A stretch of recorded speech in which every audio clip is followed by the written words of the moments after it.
আজকের আমার কথার বক্তব্য উদ্দেশ্য হলো, এখন চলতেছে মিলাদুন্নবীর মাস। আমাদের সুন্নি এলাকায়, বিশেষ করে যত সুন্নি এলাকা আছে, মসজিদ আছে, ওখানে মিলাদুন্নবী মাহফিল হবে। ওখানে মাহফিল অনুষ্ঠিত হবে। এখন তাদের উদ্দেশ্য করে বলতেছি, আয়োজক এবং বক্তাদের দৃষ্টি আকর্ষণ করে বলতেছি, আপনারা যাতে রাত অধিক গভীর রাত পর্যন্ত 2টা-3টা পর্যন্ত যাতে ওয়াজ না করেন। কারণ আপনাদের এলাকার বাইরে যে মাহফিলের স্থান ছাড়াও বাইরে দূর দূরান্ত আধা কিলোমিটার 1 কিলোমিটার পর্যন্ত মাইক লাগানো হয়। তো তাদের মাইকের কারণে যারা শ্রোতারা ওনারা শোনার আগ্রহ করবে, তারা শোনার জন্য মাহফিলে আসবে। আর যারা মাহফিলে আসবে না, তারা রাত রাত জেগে কখনো বিছানার মধ্যে বসে বসে ওয়াজ শুনবে না। ঠিক আছে, এর হলো একটা কারণ। যারা মহিলারা মাহফিলে আসবে না, তাদের জন্য আপনারা যতটুকু সারা মহিলারা কখনো রাত জেগে শুনবে না। ইয়ং জেনারেশন যারা, তারা মোবাইল নিয়ে ব্যস্ত থাকবে। যারা একটু বয়স্ক, তারা শুনলেও 10টা-11টা পর্যন্ত থাকবে, তার চাইতে বেশি শুনবে না। আপনাদের আমি যতটুকু আমার জানা মতে আমি এতটুকু বলতে পারি, তার জাগে শুনবে না।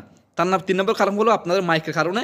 এমন কোনো ঘর নাই, বেশিরভাগ আমাদের সুন্নি এলাকার মধ্যে এমন কোনো ঘর নাই যে অসুস্থ রোগী নাই, বয়স্ক মানুষ নাই। তাদের মাইকের কারণে ডিস্টার্ব হবে, যাতে তাদের ক্ষতি না হয়। আল্লাহ রসুল যদি হায়াতে বর্তমান সময় থাকতো, উনি কি এই যে এরকম রাত জেগে মাইকের মধ্যে ওয়াজ করলেও রাত জেগে মানুষের অসুবিধা হয়, এরকম উনি করতেন না। তো আমরা সুন্নি আকীদার মানুষ, এটা এবারে সজাগ দৃষ্টি রাখবেন। এবং আপনাদের কাছে জোরালো অনুরোধ করতেছি বক্তা এবং আয়োজকদের প্রতি, আপনারা প্রথমত রাত যে 2টা-3টা পর্যন্ত মাহফিল ওয়াজ করবেন না। কারণ মাইকের কারণে অনেকের ক্ষতি হতে পারে, অসুস্থ রোগীদের ক্ষতি হতে পারে। আর যারা আসবে না, তারা ঘুমাবে, তারা কখনো শুনবে না, তারা রাত জেগে ওয়াজ শুনবে না।